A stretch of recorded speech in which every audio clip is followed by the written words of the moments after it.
I first started reading Arendt when I was in college. The first text I had was The Origins of Totalitarianism, and I had been brought up in a right-wing Republican Catholic family, and it sat right next to Solzhenitsyn on my desk, on my bookcase. And a friend of mine who's a progressive lefty said to me, how can you read Hannah Arendt and also Solzhenitsyn, and don't you understand they come from very different traditions and agendas? And I said, do they really? And that was the beginning of my education, reading Arendt.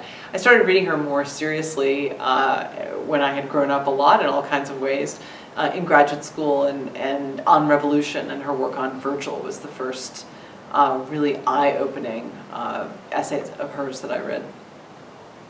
Great, and that kind of leads into the next question. What's your favorite book?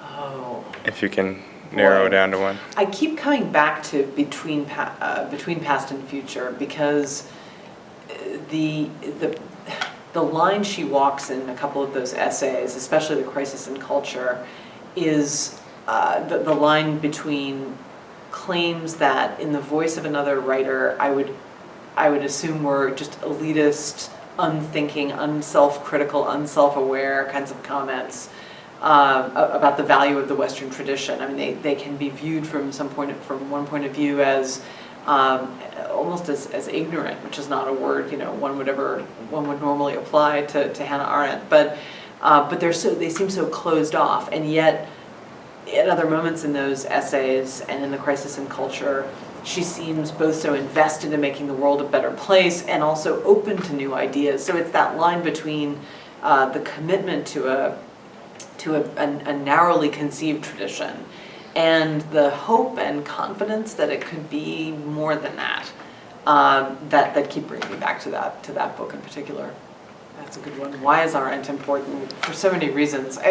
Some of the reasons are very local and personal to me, and maybe to female academics in general, that she's the model of a woman who thinks, who takes ideas seriously, who's passionate about ideas, who thinks innovatively, who's a beautiful writer, and I think as a woman, as a model, she's enormously important. I thought the film that was made about her a few years ago was important just for that reason, regardless of what one felt about the film, that to have that exemplum, that example out there is crucially important.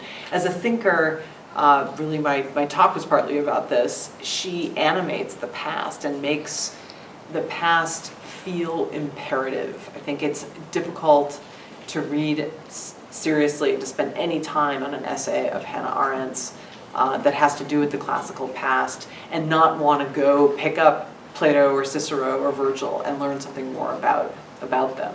So her capacity to animate the past is invaluable and makes her crucially important to all of us, especially classicists.